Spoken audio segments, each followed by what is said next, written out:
Shalom, selamat pagi adik-adik semua. Sebelum kita memulai ibadah online, kita perhatikan panduan berikut ya. Dimohon bimbingan Papa dan Mama selama adik-adik mengikuti ibadah online. Adik-adik harus mempersiapkan diri dengan baik, serta menyediakan Alkitab dan persembahan. Adik-adik diharapkan mengikuti instruksi yang diberikan oleh kakak-kakak sekolah minggu dengan antusias. Adik-adik harus fokus dan tidak diperbolehkan melakukan kegiatan lain selama ibadah online. Selamat beribadah adik-adik semua. Tuhan Yesus memberkati.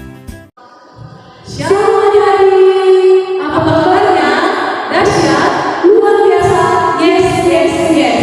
Bertemu lagi dengan kita di ibadah online anak sekolah minggu di KPI Rasul Maranatha Minggu 29 Agustus 2021 dengan tema ikut serta menolong sesama. Sebelum kita memulai ibadah, mari kita saat teduh sejenak, saat teduh dimulai. Saat teduh selesai, kita bernyanyi dengan lagu dari Kidung Jemaat nomor 345 ayat 1-2, Burung Pipit yang Kecil. Semua bangkit berdiri ya.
Kau hadir menolong kami, berkati puji-pujian kami, berkati firman Tuhan, dan berkati persekutuan kami pada hari ini ya Tuhan. Kami rindu senantiasa Roh Kudus menolong kami, untuk kami boleh dipimpin dan dituntun, untuk kami boleh menikmati hadirat-Mu senantiasa dalam kehidupan kami. Terima kasih Bapa, kami berdoa untuk tidak ada roh jahat mengganggu kami usir di dalam nama Tuhan Yesus Kristus, biar Roh Kudus bebas memimpin kami masuk dalam ibadah ini. Ibadah ini boleh jadi di dalam nama Allah Bapa dan di dalam nama Anaknya yaitu Yesus Kristus dan di dalam persekutuan dengan Roh Kudus. Amin. Kembali kita bernyanyi dari lagu 5 roti dan 2 ikan. Semua tetap bangkit berdiri ya.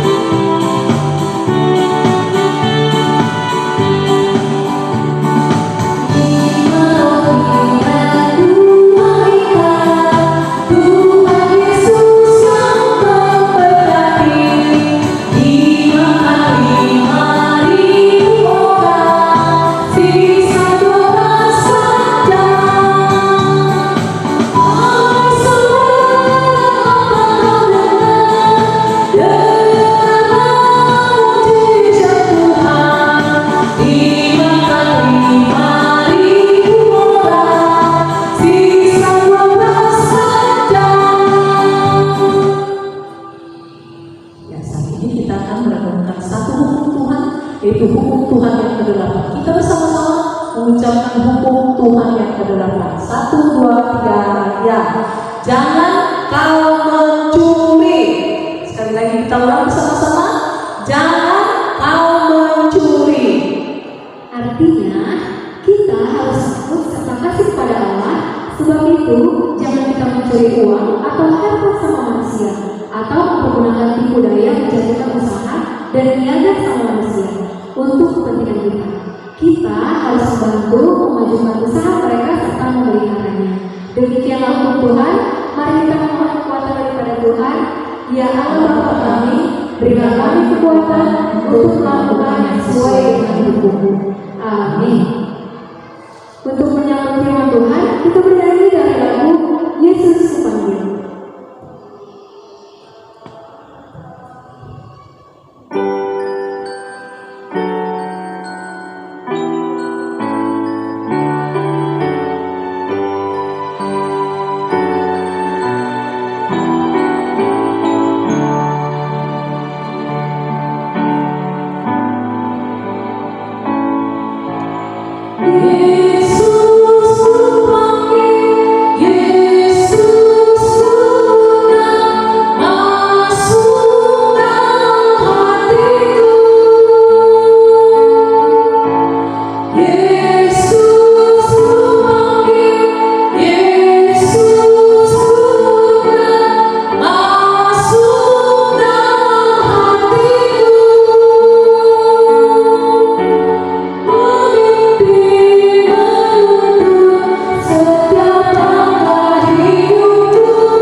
Shalom adik-adik, kita boleh bertemu kembali dalam pemberitaan firman Tuhan.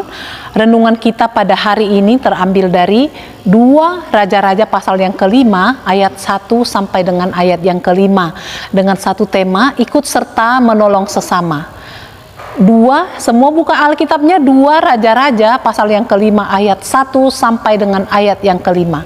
Sebelum kita merenungkan firman Tuhan ini, mari kita tundukkan kepala, kita berdoa supaya Tuhan menolong kita untuk mengerti sabdanya. Kita berdoa. Bapa, terima kasih untuk waktu ini kami boleh belajar dari kebenaran firman Tuhan.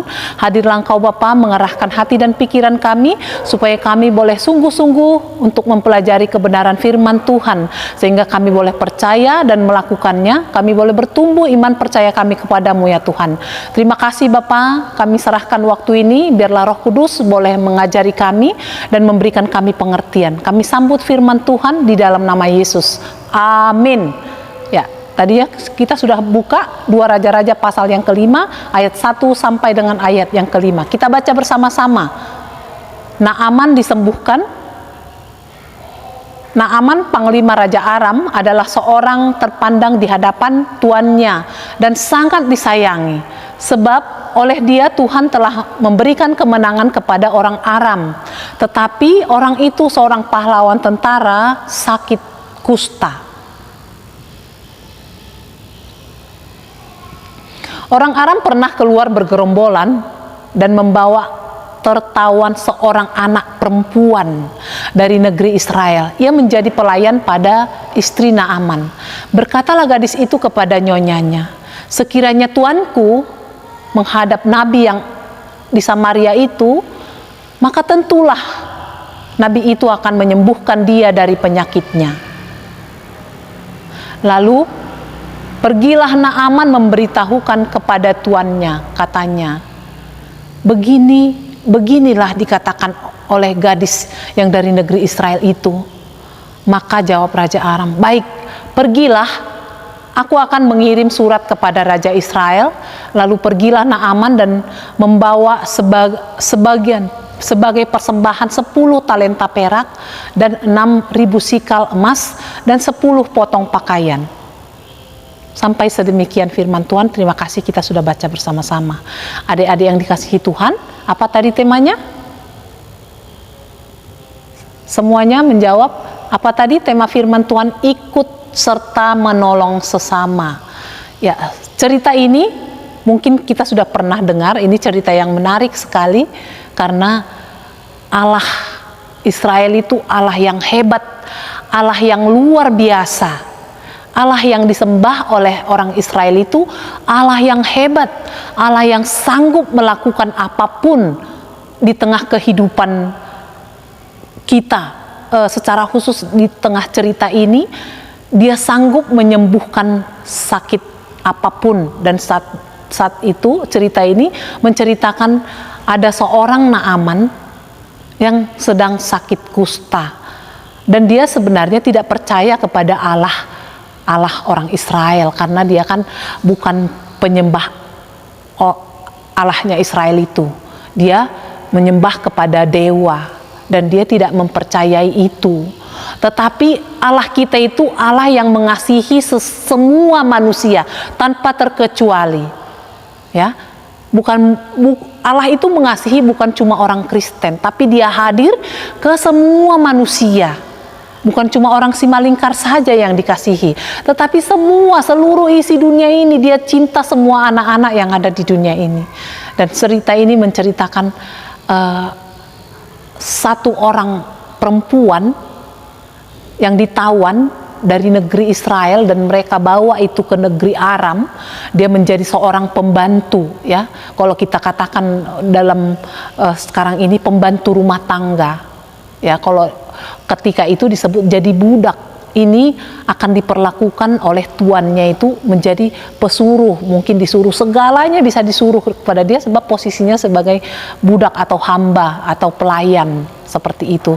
Jadi dia menyembah Allahnya Israel, dan dia kenal dengan seorang, siapa tadi yang kita baca bersama-sama, seorang nabi, yaitu Nabi Elisa yang menyembah Allah itu dengan tekun. Pada saat itu nabi yang dikenal di tengah Israel itu adalah Nabi Elisa, dan ini berhubungan erat dengan Raja Israel.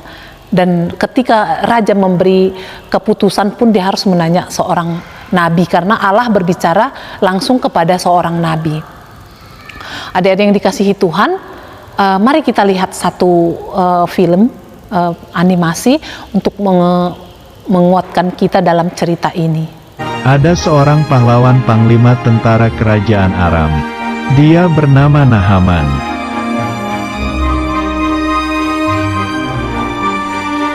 Suatu hari, Nahaman menderita sakit kusta. Luka-luka besar muncul di tubuhnya.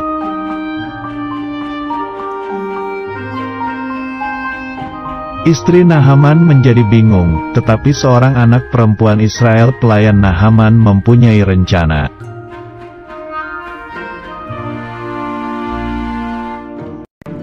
Pelayan itu memberitahu bahwa ada seorang nabi di Samaria yang bisa menyembuhkan Nahaman.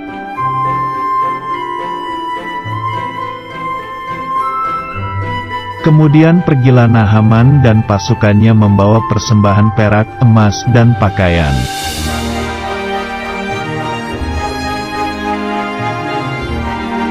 Nabi Elisa tidak menemui Nahaman, tetapi menyuruh seorang pelayan untuk menemui Nahaman.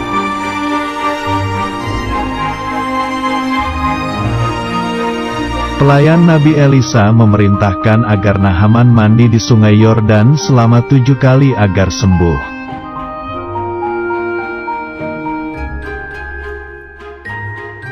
Tetapi, Nahaman menjadi marah karena Nabi Elisa tidak mau menemuinya dan mandi di sungai yang kotor.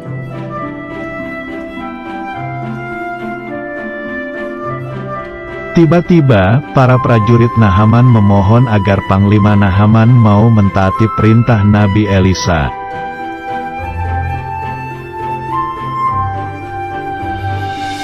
Akhirnya, Nahaman pun pergi ke sungai Yordan.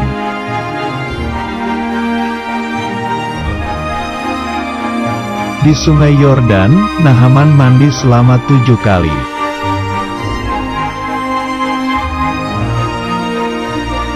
Penyakit kusta yang ada di badan Naaman semuanya hilang. Naaman telah sembuh.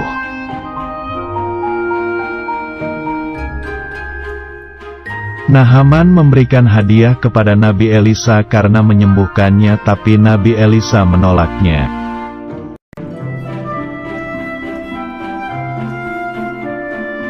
Karena Elisa hanya pelayan, Tuhan yang menyembuhkan. Lalu, Naaman dan pasukannya kembali pulang ke Aram. Ya, adik-adik yang dikasihi Tuhan, kita sudah melihat cuplikan tadi, betapa luar biasanya Tuhan yang bisa menyembuhkan, sekalipun itu tidak mungkin bagi Naaman itu ya. Tidak mungkin, hanya mandi di sungai Yordan 7 kali, celup kustanya langsung sembuh. Allah itu tidak terbatas oleh apapun. Kalau menurut pengertiannya Naaman, sungai Yordan itu tidak apa-apa dengan sungai yang lebih bagus, yang lebih bersih, dengan disebutkan di situ, kalau kita baca itu ayat itu, sungai Parpar lebih bagus dan lebih bersih untuk aku mandi, kata Naaman. Tapi ketika Allah berfirman, semuanya bisa terjadi. Ketika kita percaya kepada firman Tuhan, semua bisa Tuhan kerjakan dalam kehidupan kita. Tapi yang kita lihat di sini adik-adik, dengan seorang putri tadi, dia rela, sekalipun sebenarnya dia sudah menjadi menjadi pelayannya istrinya Naaman, tapi dia memberanikan diri juga untuk bersaksi. Itu menyaksikan Nabi Elisa sanggup loh, Allahnya Nabi Elisa itu sanggup loh menyembuhkan. Dia percaya bahwasanya yang dia katakan itu terjadi, ya dan amin. Dan itu pun Tuhan kerjakan secara luar biasa. Ketika Nabi Elisa menyuruh dia mandi di sungai Yordan, sekalipun Naaman itu tidak percaya, tapi Allah kerjakan semuanya dengan baik. Adik-adik yang dikasihi Tuhan, apa yang kita lihat dari cerita ini? Kita harus menolong, peduli dengan sesama kita, peduli dengan teman kita, peduli dengan tetangga kita, peduli dengan orang tua kita. Supaya apa? Supaya Tuhan bisa pakai kita luar biasa, ya.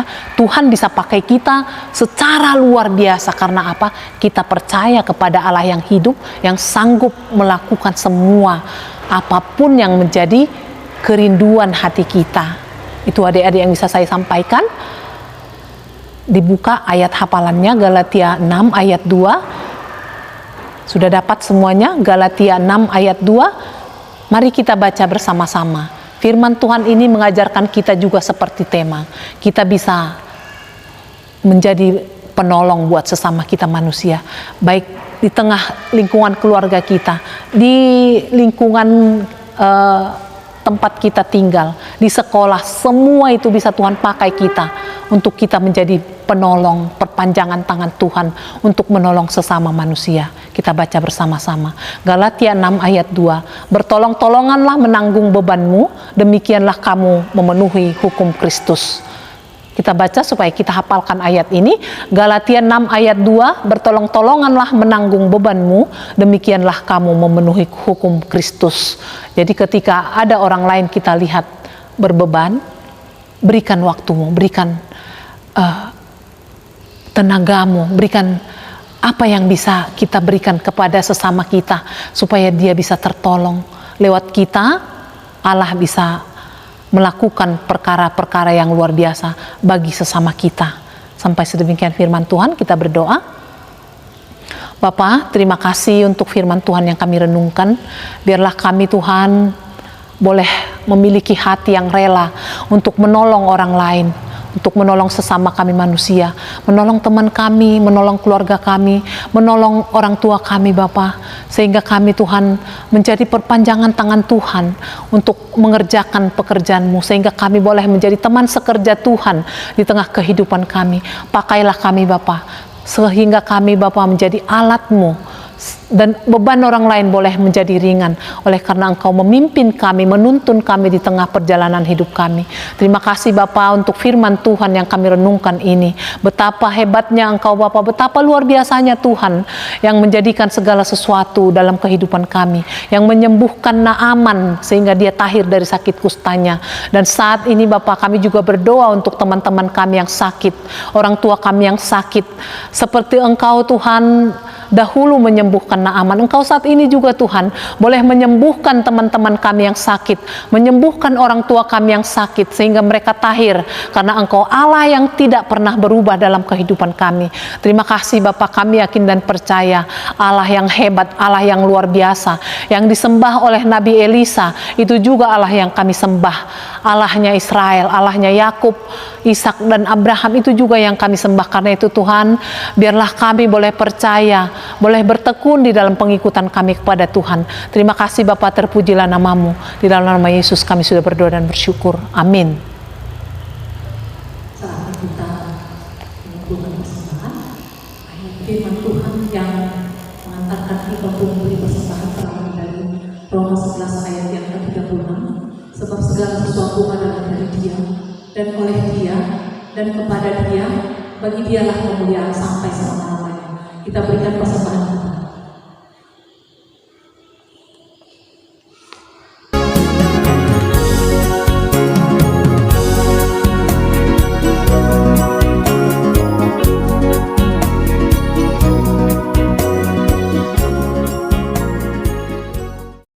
Sebelum kita mengakhiri ibadah kita akan satu lagu pujian dari Hidup Jemaat 433 ayat 1.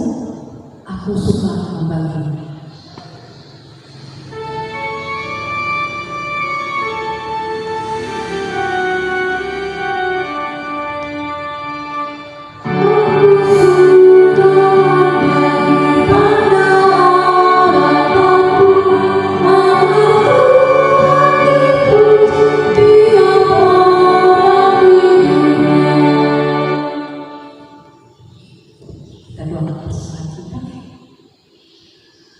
Terima kasih Tuhan untuk persembahan yang kami kumpulkan.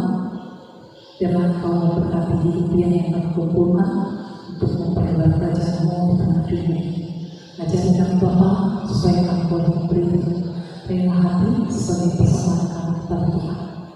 Terima kasih Tuhan, kami berdoa juga Tuhan untuk semua teman-teman kami. Biarlah Engkau juga Tuhan mengingatkan supaya tetap boleh dapat beribadah kepada Tuhan, dan Engkau dipermuliakan sekalipun kami ibadah online, tapi biarlah Tuhan menggerakkan setiap hati anak sekolah minggu DKP Maranatha, supaya mereka juga Tuhan boleh bersatu hati, kami boleh beribadah Tuhan dalam persekutuan kami di ibadah kami. Terima kasih Tuhan Yesus, Engkau pakai Tuhan anak-anak-Mu secara luar biasa. Terima kasih Tuhan Yesus, inilah doa kami yang kami sampaikan di dalam nama-Mu. Diri kasih Tuhan, marilah kita berdoa seperti doa yang diajarkan Tuhan Yesus kepada kami. Bapa kami yang di surga, dikuduskanlah nama-Mu, datanglah kerajaan-Mu, jadilah kehendak-Mu seperti di surga. Berikanlah kami pada hari ini makanan kami yang secukupnya, dan ampunilah kami akan kesalahan kami, seperti kami juga mengampuni orang yang bersalah kepada kami. Dan jangan kami dalam percobaan, tapi lepaskanlah kami dari yang jahat, karena Engkau yang punya kerajaan dan kuasa dan kemuliaan sampai selama-lamanya. Amin. Adik-adik kasih Tuhan, marilah kita pulang dan terimalah berkat Tuhan. Tuhan memberkati kita dan melindungi kita.